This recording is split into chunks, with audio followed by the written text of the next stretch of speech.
Good evening to all. आज हम पढ़ेंगे ट्रैक मशीन मैनुअल का चैप्टर नंबर 2, जिसका नाम है tamping machine and dynamic track stabiliser. Exam point of view and working aspect से ये बहुत ही इंपॉर्टेंट चैप्टर है। तो विदाउट फर्दर डिले हम स्टार्ट करते हैं। जो पैरा 201 है, 201 जनरल है, वो क्या बोलता है? Purpose of damping and stabilization of track is to produce well compacted sleeper support in order to improve the load distribution across sleeper, restore track to correct geometry and have long lasting retentivity of packing। इसका मतलब जब भी अब जैसे हम train चलती है, train पास होती है, तो जो ट्रैक पैरामीटर्स डिस्टर्ब होते हैं, है ना, तो उसको करेक्ट ज्योमेट्री में लाने के लिए और इम्प्रूव लाने के लिए टैम्पिंग मशीन्स यूज़ की जाती है।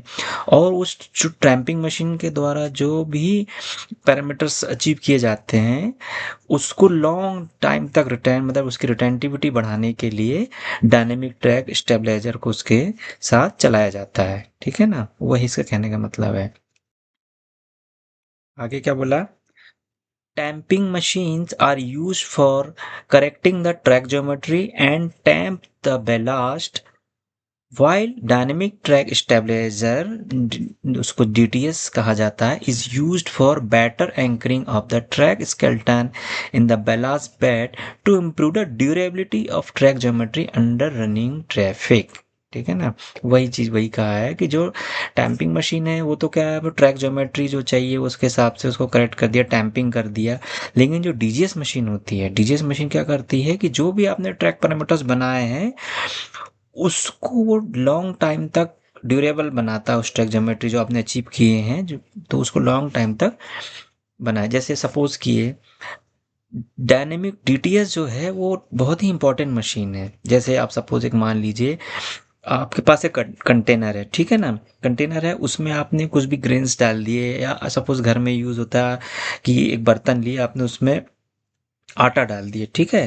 फिर उसके बाद आप थोड़ा सा उसको शेक करेंगे, हिलाते हैं थोड़ा सा, तो क्या होता है कुछ देर के बाद हिलाने के बाद ये थोड़ा उसको अपन अपन थोड़ा वाइब्रेट करते हैं ना उस कंटेनर को, तो क्या होता है फुल भरने के बाद भी वो थोड़ा सेटल होते जाता है, और आटा उसमें और दोबारा डाल सकते हैं, सेटल हो जाता है, और थोड़ी क्वांटिटी आपको लगती कम हो गया है। लेकिन एक्चुअल में क्या होता है, जब हम वाइब्रेट करते हैं उसको, तो क्या होते हैं जो एयर पॉकेट्स होते हैं, जो आपको दिख नहीं रहे, वो एयर पॉकेट्स होते हैं, वो फिलअप हो जाते हैं।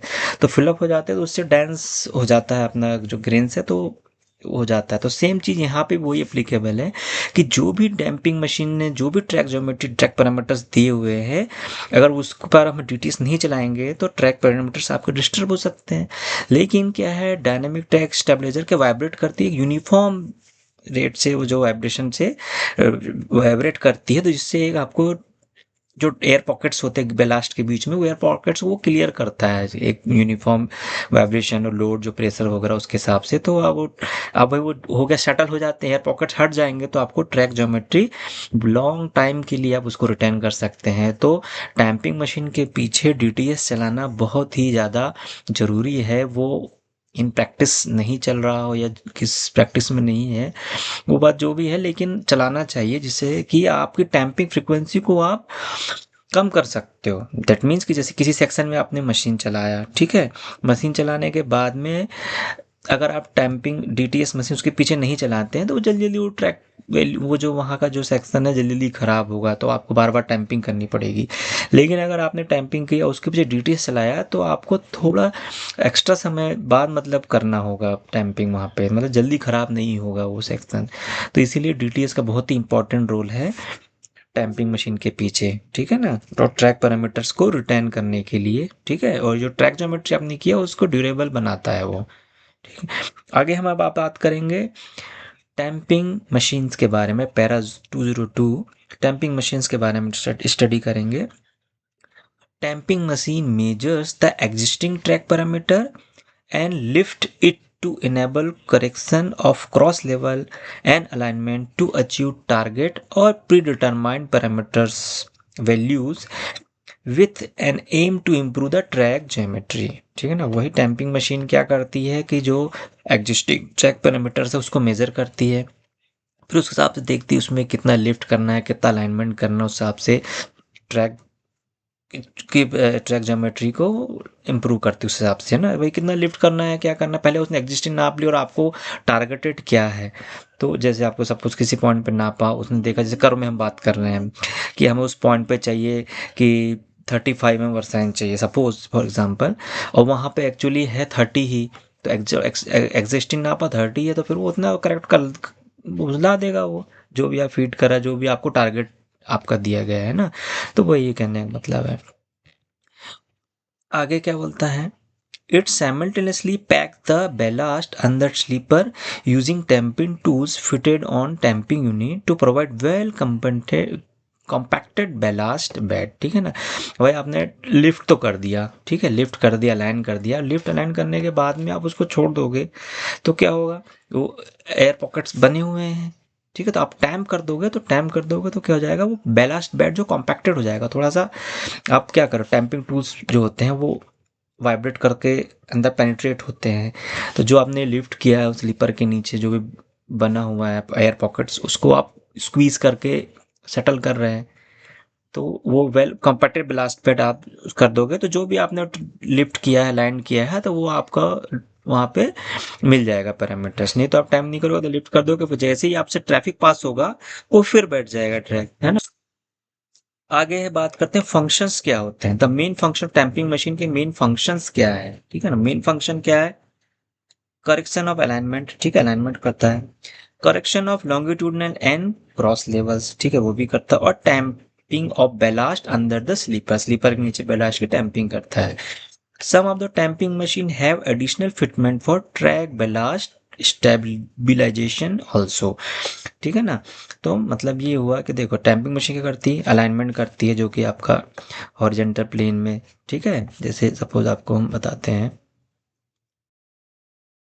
जैसे अलाइनमेंट की बात करें अपन, तो अलाइनमेंट में जैसे ये जैसे आपका ट्रैक, मतलब इतना थोड़ा नहीं होगा, हम थोड़ा बता रहे हैं, आपका ट्रैक ऐसा बहुत ज़्यादा ख़राब है, तो एक आपको straight track line horizontal plane में आपको सीधा बना देगा, ठीक है, जो लेफ्ट राइट मूवमेंट हो रहा है रेल का, अगर बहुत थोड़ा ज़्यादा एलिवेट करके, मतलब इतना ख़राब नहीं होता है ट्रैक, ठीक है, ये आपको एक थोड़ा एग्जांपल के लिए बता रहे हैं, लेफ्ट राइट ऐसा मूवमेंट होता है कि आपको सीधा स्ट्रेट लाइन, तो अलाइनमेंट आप करेगा हॉरिजॉन्टल प्लेन में। रही बात जैसे ही वर्टिकल प्लेन की बात करें हम, तो जैसे सिंगल एक रेल ऐसी, कभी ये लिफ्ट है, कहीं हाई है, कहीं लिफ्ट है, कहीं हाई है, तो ये होता है लॉन्गिट्यूडनल लेवल, जिसको एल एल कहा जाता है। तो जैसे इसको लिफ्ट करके सीधा बन जाएगा ना। एग्जाम थोड़ा इसको समझने की कोशिश करें, एग्जाम हमारा ग्राफ इतना परफेक्ट नहीं है, ठीक है। क्रॉस लेवल मतलब दो रेल आपकी होती है, 1 और 2, दो ट्रैक्स, ट्रैक में दो रेल होती है, तो इसके कंपेरिजन में कितना हाई है लो है ये करेक्ट करता है ना। और तीसरा है टैंपिंग, तो आपको जो टैंपिंग करते हो वो बेलास्ट के स्लीपर करके उसको वो टैग पैरामीटर्स आप अचीव करते हो।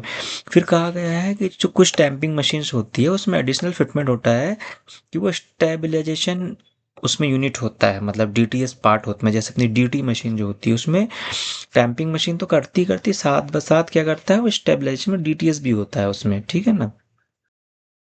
ठीक है, आगे बढ़ेंगे, जो जनरल लेआउट्स की बात करते हैं, तो general layout of CSM machine के बारे में कहा गया है। तो सीएसएम मशीन के बारे में पढ़ते हैं थोड़ा सा। General layout and important units of tamping machines, that is 0932 CSM, are shown below, ठीक है ना। टैंपिंग मशीन्स का बताया, सबसे पहले इंपॉर्टेंट क्या है, जैसे आपकी ये वर्किंग डायरेक्शन हो गया, ठीक है, उसके बाद इसमें फ्रंट बोगी हो गया, फ्रंट बोगी ये वाला पार्ट हो गया, उसके बाद ये रियर बोगी हो गया, ठीक है, और ये आपका हो गया सैटेलाइट व्हील्स यहाँ हुआ, ये जो आपका पूरा सैटेलाइट फ्रेम्स होता है यहाँ से ना, और इसी सैटेलाइट फ्रेम में ही आपका टाइम पीरियड फिट होता है। यहाँ पे लार्निंग यूनिट्स, जो कि आपके लिफ्टिंग लाइन लिखा है, लिफ्टिंग यानी यूनिट्स ये फिट है ना, यहाँ से लिफ्टिंग लार्निंग यूनिट से फिटेड है, ठीक है। फिर उसके बाद में ये फ्रंट, ठीक है, इसी तरह से जैसे फ्रंट बोगीज ये है, ये जैसे ये front trolley, lining trolley, measuring trolley and rear trolley, इस तरह से 4 ट्रॉलीज होती है जो हमें लाइनिंग के लिए और उसके लिए हम यूज़ करते हैं। तो front trolley, lining trolley, measuring trolley और रियर ट्रॉली, ठीक है, ट्रॉलीज के बारे में है, जो कि वर्किंग के समय इनको डाउन किया जाता है, फिर ट्रैक वैल्यू जो भी एग्जिस्टिंग उसको मेज़र करता है और फिर उसको हम करेक्ट करते हैं, जो भी एक्सटर्नल फीडिंग जो करना होता है उसके थ्रू, ठीक है ना। फिर आगे बढ़ते हैं। आगे क्या है, ये मशीन का हो गया। फिर आगे जो पैरा 203 है वो बोलता है important assemblies of tamping machines. आप सब लोग जानते हैं जैसे इंजन होता है, सेल्फ प्रोपेल्ड होता है तो इंजन मेन सोर्स होता है पावर जनरेट कर देने के लिए। फिर क्या क्या होता है, इतना अपने को इतना डीप में नहीं जाना है, इतना है कि इंजन कन्वर्ट्स क्या करता है, chemical energy of fuel into mechanical energy में वो कन्वर्ट करता है। फिर आगे mechanical power through gear boxes, mechanical gear box हो गया, ठीक है। फिर hydraulic hydraulic power through hydraulic power through hydraulic pump.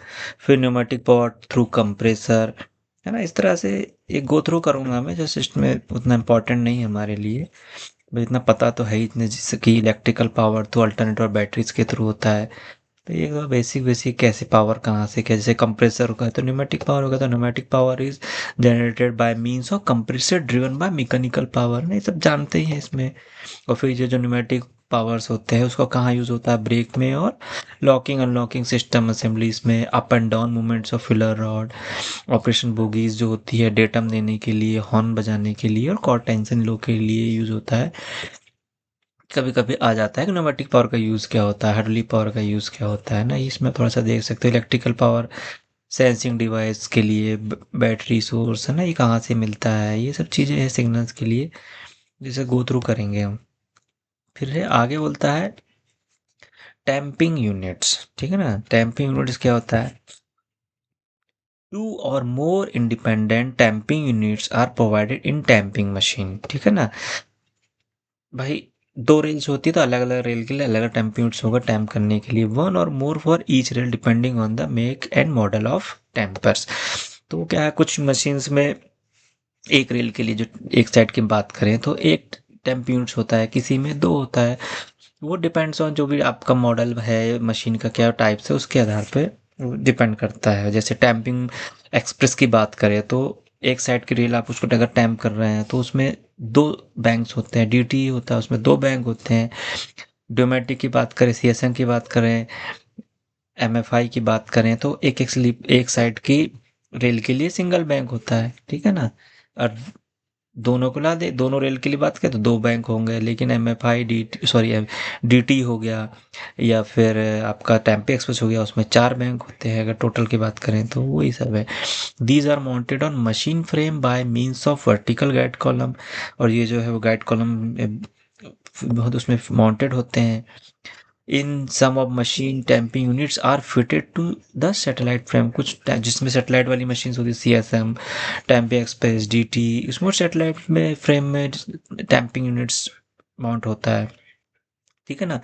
Tamping units on Indian Railway have the capability for tamping one, two, or three sleeper at a time depending upon type and model of the tamping machine, ठीक है ना। तो यहाँ से कुछ questions आते हैं कि जैसे one two single sleeper, double sleeper, triple sleeper pack करने वाली कौन कौन सी मशीन्स होती है, वो सिंपल क्वेश्चन है, आप सब लोग जानते ही है। सिंगल स्लीपर आपकी जो यूनिमैट्स होती हैं, पॉइंट्स वाली जो मशीन्स होती है वो सिंगल स्लीपर करती है। आपकी डियोमेटिक हो गया, सीएसएम हो गया, ये मशीन डबल स्लीपर्स पैक करती है। इसमें 16 टूल्स होते हैं, इसमें 32 टूल्स होते हैं। और फिर कुछ थ्री स्लीपर जैसे 3x मशीन हो गया, डायनेमिक टैक MP dynamic tamping expert DT three sleepers pack करती है। इसमें 48 टूल्स होते हैं, ठीक है ना। तो वही है इसका मतलब। The tools are arranged in pair and each of two sides of sleeper is stamped by for such pairs, ठीक है ना। मतलब एक जो आपका बस अगर सपोज स्लीपर की बात करें, सपोज स्लीपर की बात करें तो इधर साइड में दो टूल्स रहेंगे, ठीक है ना। उधर साइड में दो टूल्स रहेंगे तो टोटल चार टूल्स होगा ना, तो वही लिखा है इसमें। तो ठीक है ना, ये देखो ना एट अ टाइम, ये देखो, ठीक है। The tools are arranged in pair, मतलब एक पेयर्स में रहेंगे, and each of the two sides of sleeper is tamped by 4 such pairs, ठीक है ना, 4 members on either side of each rails, ठीक है ना, वही कहने का मतलब यहाँ पे।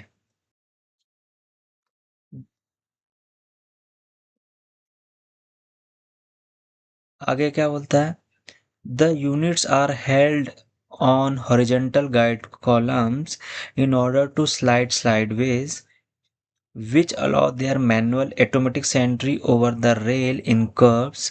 The tools are vibrated by piston rod pivoted on eccentric shaft driven by hydraulic motors, ठीक है ना। तो जब भाई टैंपिंग टूल्स इसी स्लीपर है, इसमें स्लीपर्स में के साइड में हम टैंप करते हैं यहाँ पे, तो टैंप करेंगे तो वह टूल्स पे वैसे जाएंगे, इसलिए हमको उसको वाइब्रेट करना पड़ता है। तो वाइब्रेट करने के लिए क्या बोलता है, तो वाइब्रेशन कैसे जनरेट होगा, हम तो हाइड्रोलिक मोटर्स होती, वाइब्रेशन मोटर्स जो होती है वो रोटरी मोशन कर रही है, तो अब इसको ऑसिलेशन मूवमेंट में कन्वर्ट करने के लिए उसकी जो पिस्टन रॉड होती है, जो मतलब vibration by piston rod pivot pivot जो होता है उसको इसेंट्रिक शाफ्ट के द्वारा घुमाया जाता है। तो जिससे क्या इसेंट्रिक शाफ्ट में एम्पलीट्यूड बन जाता है, तो जिससे क्या होता है कि जो रोटरी मूवमेंट होता है मोटर्स का वो उसको आप ऑसिलेशन मूवमेंट में बदल जाता है इसेंट्रिक शाफ्ट के थ्रू, तो इसलिए वाइब्रेशन होने लगता है टूल्स में, ठीक है ना। वो उसका डिजाइन पार्ट है, आप उसको ठीक से देखेंगे तो आपको समझ में आ जाएगा उसमें, ठीक है ना।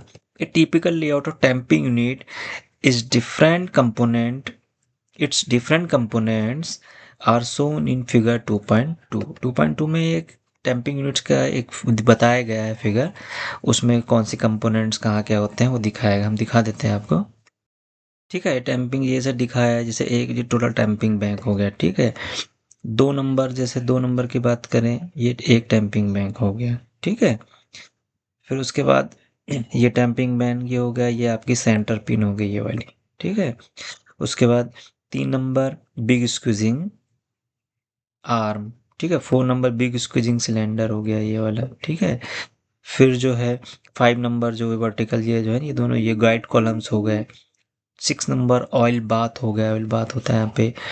7 नंबर ये आपकी गाइड प्लेट हो गया, ठीक है। 8 नंबर क्लैपर सिलेंडर हो गया ये, ठीक है। 9 नंबर स्क्वीजिंग स्क्वीजिंग प्लेट हो गया, ठीक है। उसके बाद फिर 10 नंबर स्मॉल स्क्वीजिंग सिलेंडर हो गया, ठीक है। और 11 नंबर जो है ये स्मॉल टैंपिंग आर्म्स हो गया, ये भी हो गया, ये स्मॉल टैंपिंग आर्म हो गया। और 12 नंबर ये टैंपिंग टूल्स हो गए ना, ये टैंपिंग टूल्स हो गए, ठीक है। आगे बोला गया है, the lifting and lowering of tamping units is achieved by means of hydraulic tamping units lifting and lowering cylinder, ठीक है ना। ये टैंपिंग यूनिट का अप डाउन मूवमेंट कैसे होता है, जो tamping unit up down cylinder का लिफ्टिंग लोअरिंग मूवमेंट से होता है, ठीक है। The insertion depth of tamping tools and squeezing pressure can be varied for different types of slipper, ठीक है ना। आपको पता है टैंपिंग टूल्स का जो डेप्थ होगी वो किस तरह, जैसे स्लीपर आपके किस तरह के स्लीपर्स है, नॉर्मल स्लीपर है तो उसमें डेप्थ कितनी देनी, 388 mm जो जनरली दी जाए, 388 mm। अगर वाइडर बेस स्लीपर है तो उसमें कितनी देनी है, 417 mm। इस तरह से वो डिपेंड करता है, उसका एक फॉर्मूला है वो आपको आगे आएगा, हम आगे बताएंगे। तो उसमें आपको बताया जाएगा कितनी डेप्थ रखी जाएगी। स्क्वीजिंग प्रेशर क्या स्लीपर टू स्लीपर वेरी करता है, जैसे मेटल स्लीपर के लिए क्या स्क्वीजिंग प्रेशर होता है, वुडन स्लीपर के लिए क्या होता है, और पीएससी स्लीपर के लिए क्या होता है। आजकल तो पीएससी स्लीपर ही लग रहा है तो स्क्वीजिंग प्रेशर ठीक हो गया। वाइब्रेशन प्रेशर, स्क्वीजिंग प्रेशर, है ना, स्क्वीजिंग टाइम, ये सब एक फैक्टर्स होते हैं वो जो बहुत इंपॉर्टेंट होते हैं वर्किंग एस्पेक्ट से और एग्जाम पॉइंट ऑफ व्यू से। वो आगे आएगा, आगे हम बताएंगे आपको। In case of simultaneous tamping or double or triple sleeper, the opening width of tamping tools can be changed pneumatically by changing the clapper pieces to suit the sleeper opening and by hello हाँ applicable है कि जो भी damping machine ने जो भी track geometry track parameters दिए हुए हैं, अगर उसके पर हम डिटेल्स नहीं चलाएंगे तो track parameter tools can be change pneumatically by changing the clapper piece to suit the sleeper opening and by pneumatic operation of clapper cylinder for joint sleepers, ठीक है। जैसे स्लीपर कभी पास पास होते हैं, ठीक है, जैसे स्लीपर की स्पेसिंग बहुत ज़्यादा होती है, तो जो क्लैपर सिलेंडर होते हैं ना ये वाले, आजकल कुछ मशीन अभी नई मशीनों में तो नहीं आ रहा, पुरानी मशीन्स में आते थे। तो क्लैपर सिलेंडर को जैसे ही यूज़ करते थे तो स्पेसिंग को आप एडजस्ट कर सकते थे। स्पेसिंग दूर दूर से दूर दूर स्लीपर स्पेसिंग है तो आप उस पर भी टैंपिंग कर सकते हैं। अभी कैसे स्लीपर पास पास होते हैं या बहुत ज़्यादा दूर पास पास होता है, आप टैंप नहीं करते, वहाँ लिफ्टिंग लाइनिंग करके आगे बढ़ देते हैं। तो सेम वही चीज़ है, ये क्लैपर सिलेंडर अगर होता आपके पास तो आप उसको एडजस्ट कर सकते हैं। अब वो क्लैपर सिलेंडर आजकल नहीं आ रहे हैं, उसकी जगह फिक्स्ड वाले लगा देते हैं, जिससे इसको कि आजकल स्टैंडर्ड है कि 1660 स्लीपर होते हैं 1 किलोमीटर में। तो स्टैंडर्ड आपकी 60 सेंटीमीटर का जो गैप होता है स्लीपर के बीच में, तो स्टैंडर्ड कर दिया है। तो इसीलिए उसको यूज़ हम ज़्यादा है नहीं, इसीलिए उसको जो है ऑब्सोल्यूट कर दिया गया है। ठीक है ना, आगे बढ़ते हैं। आगे आता है टैंपिंग टूल्स के बारे में। ठीक है, अगला पॉइंट है tamping tools. The size and shape of the blade of tamping tools has a bearing on quality of tamping of ballast। ठीक है ना, जो उसका टैंपिंग टूल का ब्लेड का साइज जो होता है वो जो टैंपिंग जो बेलास्ट को जो कंपैक्ट करेगा उसकी क्वालिटी पर भी डिपेंड करता है। The size of tamping tools differs depending on model make of tamping machine. जो टैंपिंग रूट का टूल्स जो है ना उसका साइज हर मशीन, कुछ मशीन जो होती है उसके ऊपर डिपेंड करता है और मॉडल पे। जैसे आप यूनिमैट्स मशीन की पॉइंट्स वाली मशीन की बात करें तो वहाँ जो टैंपिंग टूल्स होते हैं उनका साइज अलग होता है। प्लेन ट्रैक के लिए बात करें तो वहाँ पे जो टैंपिंग टूल्स होता है उनका साइज वो अलग होता है। ठीक है ना, तो tamping tools with carbide shield called tungsten carbide tamping tool TCTT are now being used for improving the performance of tools। ठीक है ना, तो जो कार्बाइड टूल्स होते हैं आज ज़्यादातर यूज़ किए जा रहे हैं, जिससे अच्छी परफॉर्मेंस ऑफ टूल्स अच्छी होती है, जिससे क्योंकि उसकी लाइफ ज़्यादा होती है, ज़्यादा टाइम करता है। नहीं तो रिकंडीशन वाले जो टूल्स होते हैं उसको उसकी सर्टन लाइफ होती है, जिससे बार बार उसको फिर रिकंडीशन कराना पड़ता है। ठीक है ना, position of tamping tools of various machine with important dimension are depicted at annexer 2.1। 2.1 में हर मशीन्स में किस तरह के टैंपिंग टूल्स होते हैं, इतने होते हैं, उसके बारे में बताया गया है। तो वो एनेक्सर 2.1 में 2.1 में आपको ले चलते हैं। देखिए ये आपका है tamping tools annexure 2.1, position of tamping you tools in tamping machines. ठीक है ना, तो पोजीशन उसकी कैसी क्या होती है ना, टैंप तो हर मशीन का अलग अलग। जैसे 0 and 3x टैंपिंग मशीन्स, ठीक है ना, जो आपकी टैंपिंग मशीन्स होती है 3x मतलब टैंपिंग एक्सप्रेस जो होती है, उसमें टूल्स की क्या पोजीशन होती है। देखो ये जो उसका पार्ट नंबर 15A/16 ये जो है जो कि फुल टूल्स होते हैं, ये 32 नंबर्स होते हैं। और जो 15E मतलब ये कि जो हाफ टूल्स होते हैं ये 16 नंबर होता है। टोटल कितने टूल हो गए, total number required out of 48। मतलब टैंपे एक्सप्रेस में टोटल कितने तरह के टूल्स लगते हैं, जो टूल 1 ये वाला और इसका टूल नंबर 5। आजकल दो तरह के टूल्स, मतलब एक फुल टूल हो गया, एक फुल टूल और दूसरा हाफ टूल। इसका साइज क्या होता है, जैसे ये देखो ब्लेड का है, ये देखो ब्लेड का ये 73 to 90 mm। ठीक है, और विड्थ कितनी होगी 128 से 140 mm। ये फुल टूल का साइज होता है। एग्जाम में आता है कि टूल ब्लेड का साइज क्या होता है। ठीक है ना, 73 to 90 और 128 से 140 mm होता है। Height 498 to 505। ठीक है ना, तो और ये देखो ये जो इसका शैंक है, ये वाला टेम्पिंग टूल्स का शैंक है, ये देखो सिलेंड्रिकल है। देखो एकदम सीधा चल ना, सिलेंड्रिकल होता है, ये भी आता है कई बार एग्जाम में। सेम अगर सीएसएम की बात करें तो ना, तो सीएसएम में क्या है, सीएसएम में देखो कितने तरह के टूल लग रहे हैं सीएसएम में। सीएसएम और डियोमेटिक टैंपिंग मशीन्स में फुल टूल है ये फुल टूल हो गया 16 नंबर। ये लेफ्ट कट है ना, 4 नंबर हो गया। फिर उसके बाद राइट कट अलग हो गया। फिर एक जो है एक्सट्रीम लेफ्ट थोड़ा और ज़्यादा कटा है, ये इसका देखो 73 to 87 तो ब्लेड का ये हाइट हो गया, ब्लेड की हाइट बोल सकते हैं आप इसको, सभी का सेम है।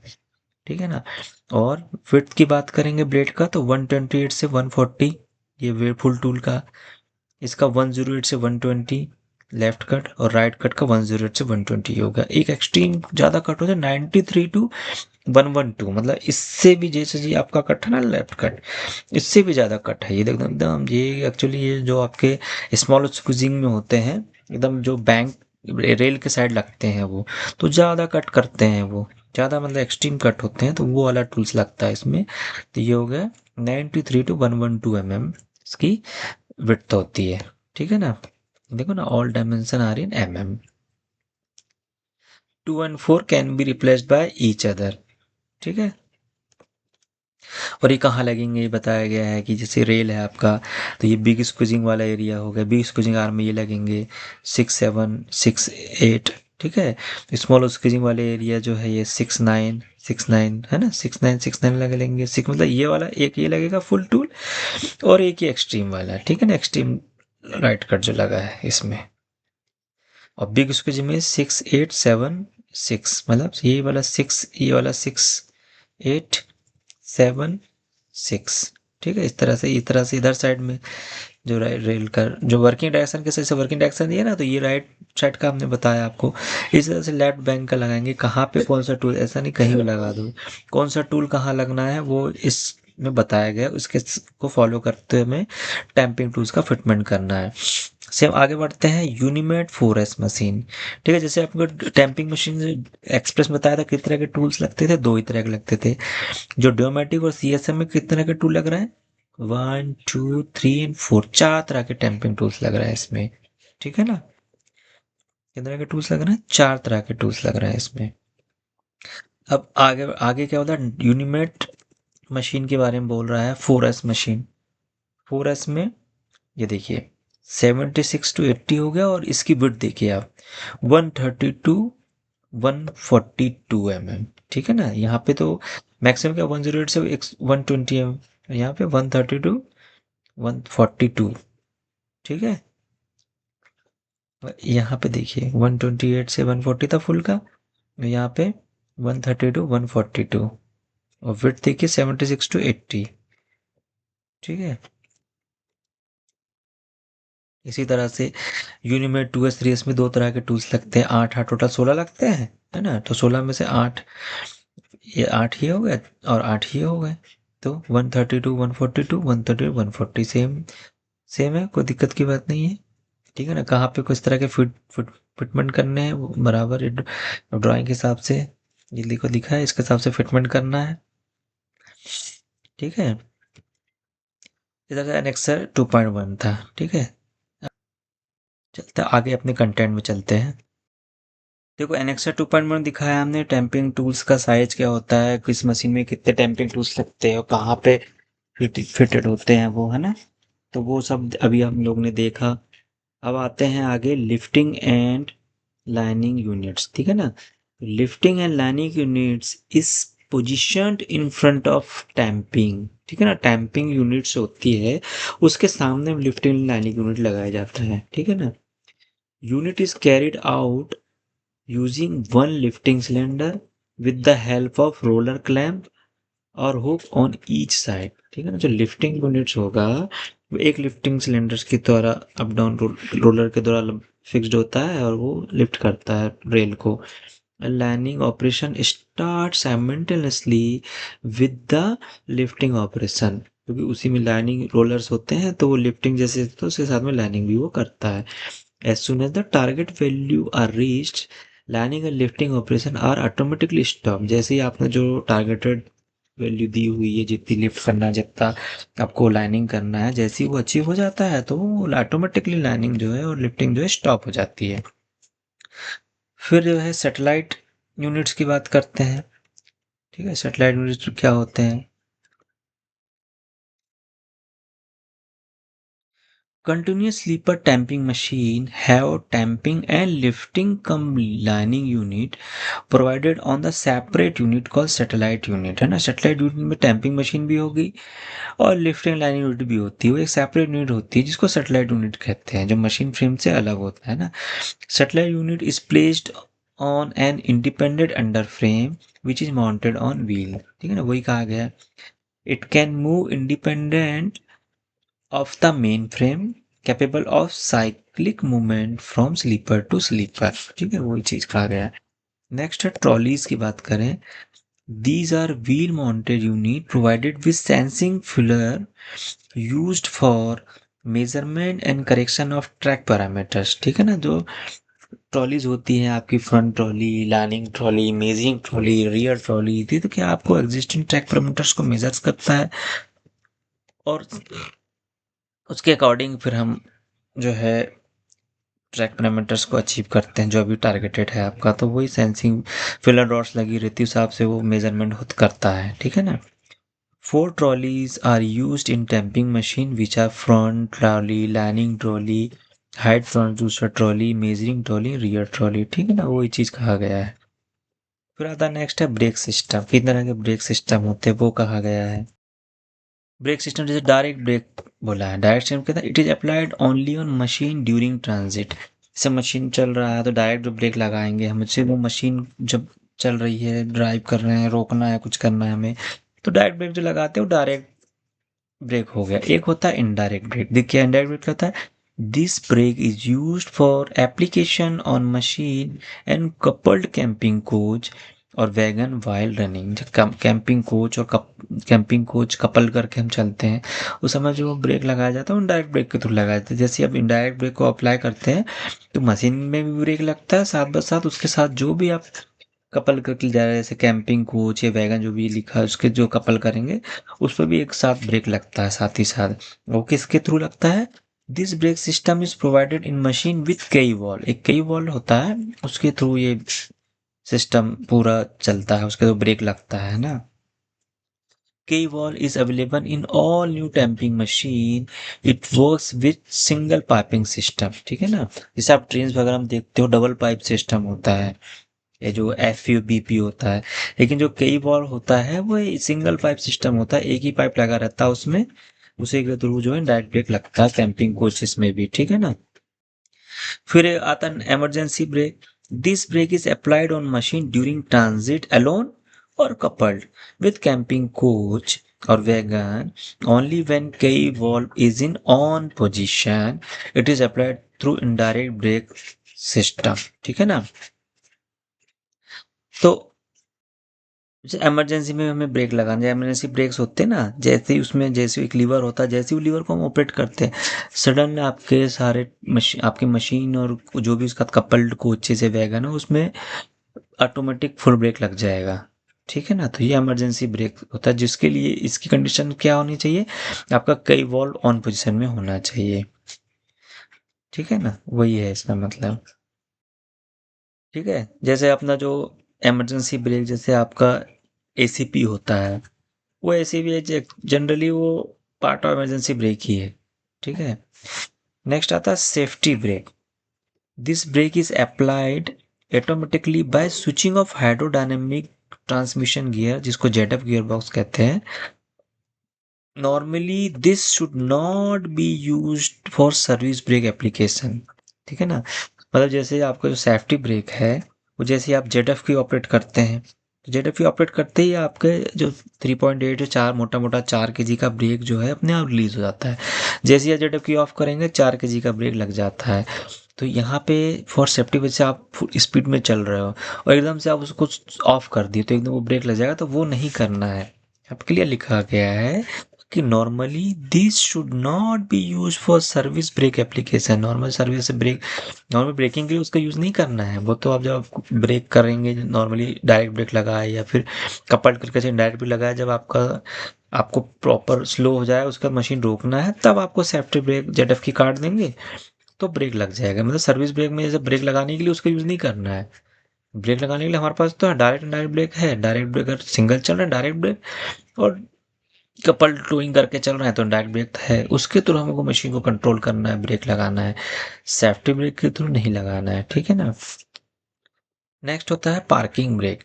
This is hand operated mechanical break applied when machine is stable, ठीक है ना। जैसे मशीन स्टेबल होती है तो उस टाइम पार्किंग ब्रेक होता है, पार्किंग भी लगा दी जाता है जो कि स्टेबल के समय एक सेफ्टी पॉइंट ऑफ व्यू से मशीन रोल डाउन ना हो उसके लिए यूज में किया जाता है। ये तो पार्किंग ब्रेक जो होता है स्टेबल के टाइम में होता है, मैकेनिकल ब्रेक होता है, उसका घुमा देते हैं तो लॉक हो जाता है। ठीक है ना, यही सब है इसमें। नेक्स्ट है para 204 types of tamping machine. Tamping machine कितने तरह की होती है उसके बारे में बताया गया है। तो द टैंपर्स विदाउट सैटेलाइट यूनिट, मतलब सैटेलाइट यूनिट्स नहीं है, उसमें किस तरह की मशीन्स आती है वो देख लेते हैं। The tamping units and the lifting cum lining units are mounted on main frame of machine itself। जो टैंपिंग यूनिट और लिफ्टिंग लाइनिंग यूनिट जो होती है मशीन फ्रेम में ही वो माउंटेड होते हैं ना।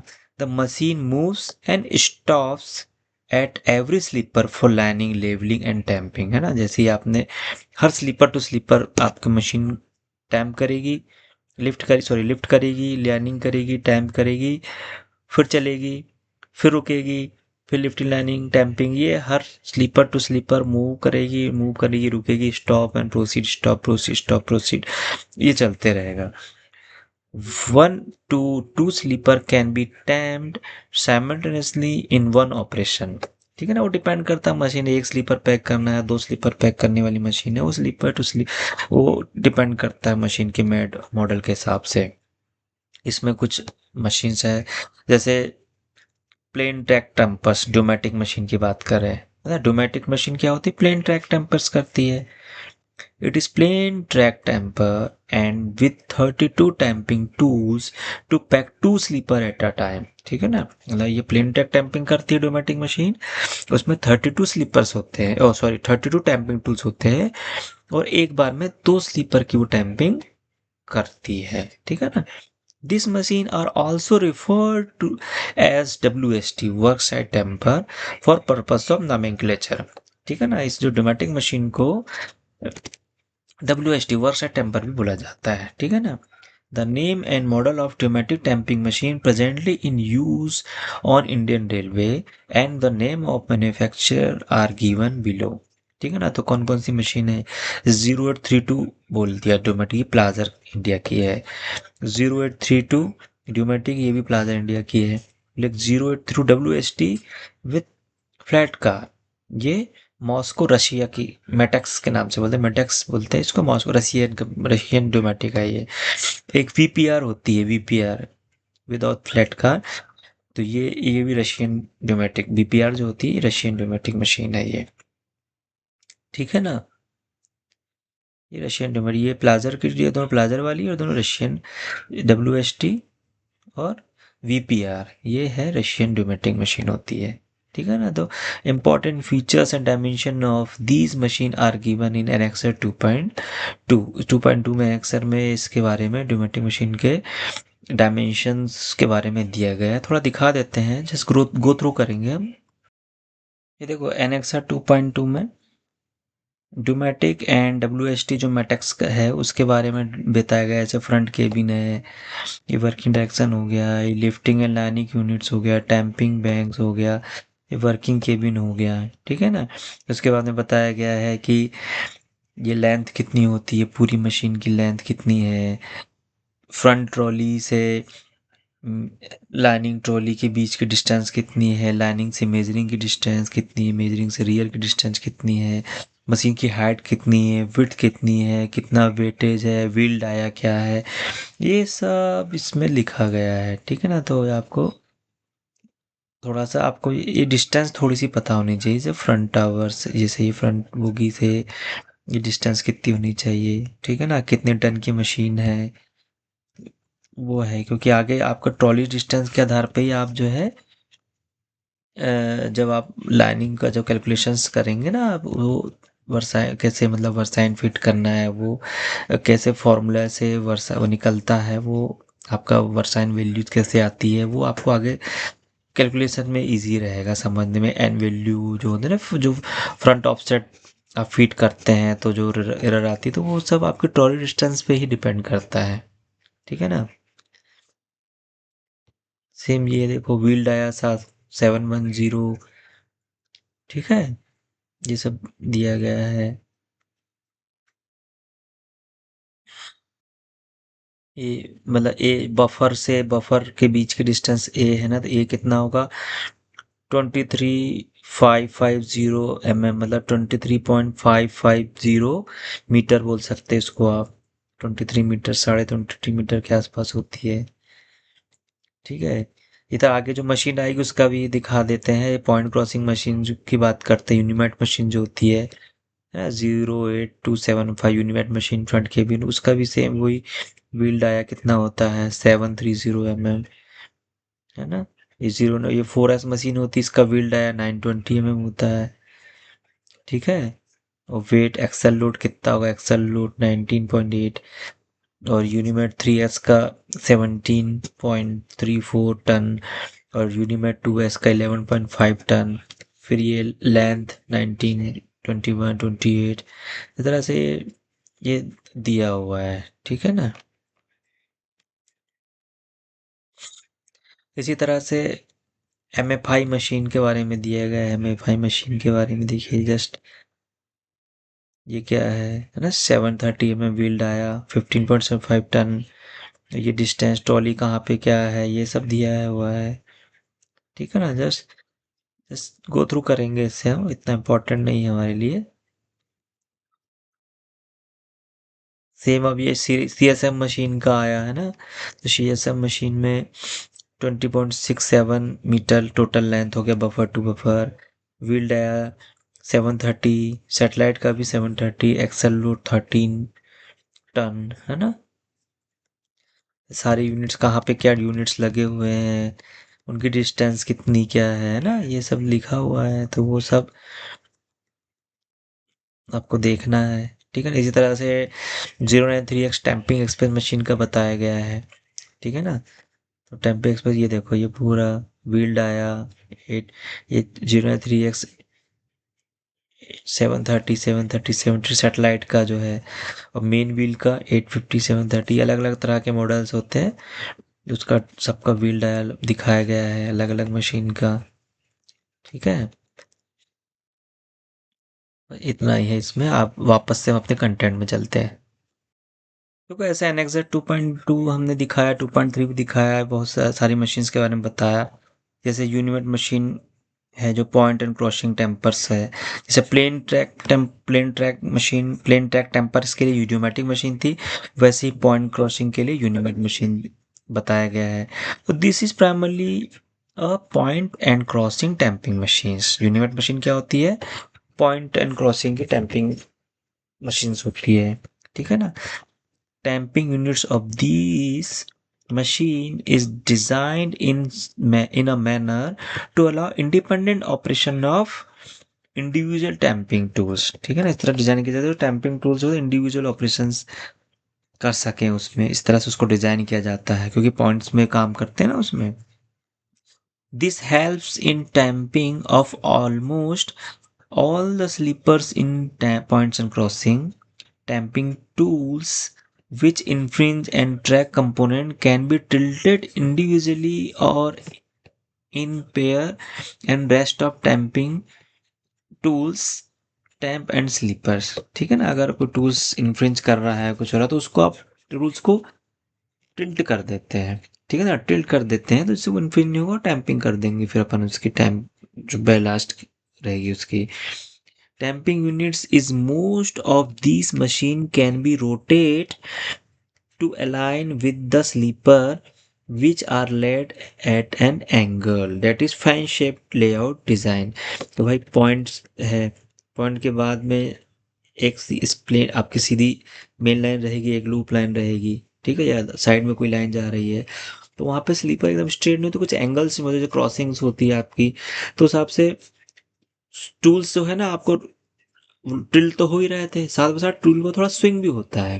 जैसे फैन शिफ्ट टर्न आउट में थोड़ा सा रहेगा, तो स्विंग कर देंगे, तो आप प्रॉपर सेंटर में रख के टूल्स की टेम्पिंग बेलास्ट की टेम्पिंग कर देंगे। ठीक है ना। Advanced model of Unimate have arrangement of lifting of third rail, and more advanced have the provision of both lifting as well as packing under the third rail।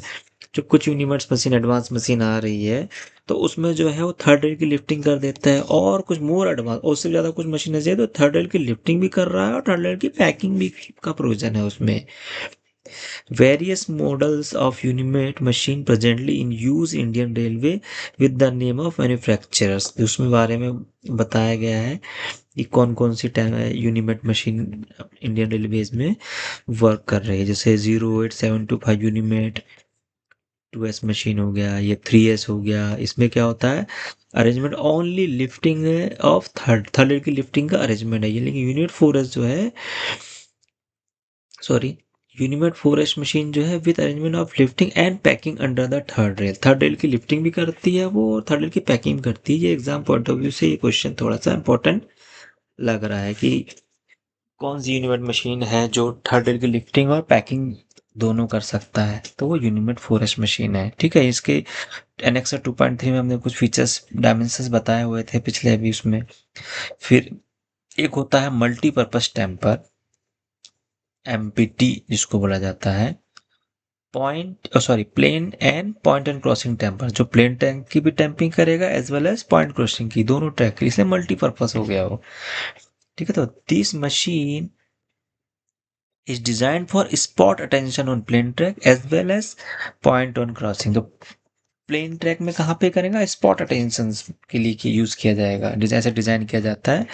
और point crossing के लिए तो है ही वो मेन, है ना। This में have a flat platform eight near and with crane facility for loading, unloading, transportation of pure material. Various models of multi-purpose temper presently in use of Indian Railway are as given below. इसमें क्या होता है, वो एक जो आपका cranes होती है, लिखा है ना, with end of crane facility, जिसमें जो पीवे मटेरियल्स होता है, रेल स्लीपर्स होते हैं, इनको लोड करके अनलोड करने की फैसिलिटी होती है उसमें क्रेन्स के द्वारा। तो जो मल्टीपर्पज टेम्पर्स होती है इंडियन रेलवे में फिलहाल दो तरह की होती है, यूनिमेट कॉम्पैक्ट जिसको एमपीटी कहा जाता है, प्लाजर इंडिया बना रही है, और दूसरा आता है यूनिमेट कॉम्पैक्ट स्प्लिट हेड जिसको एमएफआई बोला जाता है इंडियन रेलवेज में, इंडिया प्लाजर इंडिया इसको बनाता है। तो वो हो गया इंपॉर्टेंट फीचर्स, आपने एनेक्सर 2.4 में बता ही दिए थे। अब देखो, टेम्पर्स विदाउट सेटेलाइट वाली ये मशीन हो गई, और टेम्पर्स विद सेटेलाइट यूनिट, तो उसके बारे में हम आगे देखेंगे। ठीक है ना।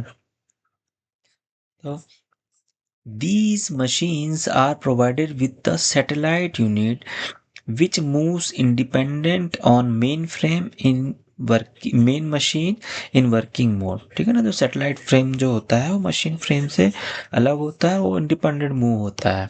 ठीक है ना।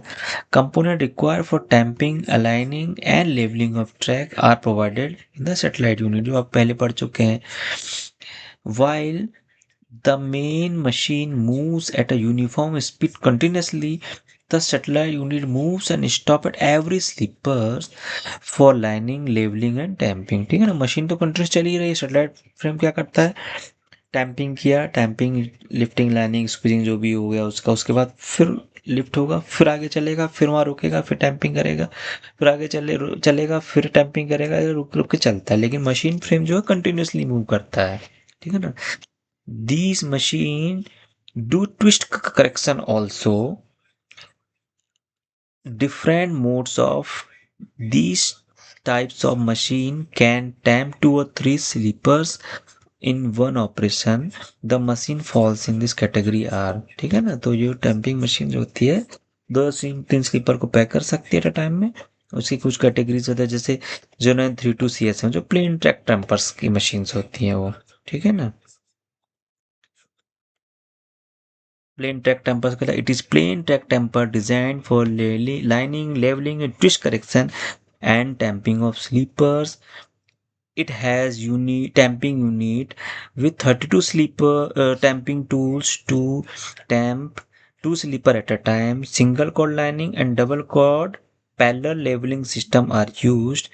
The important feature are shown in Annexer 2.5। हमने बताया था ये tamping plain track tamper CSM machine जो है, ये लिफ्टिंग, लाइनिंग और ट्विस्ट करेक्शन भी उसमें, ट्विस्ट करेक्शन का भी इसमें प्रोविजन है।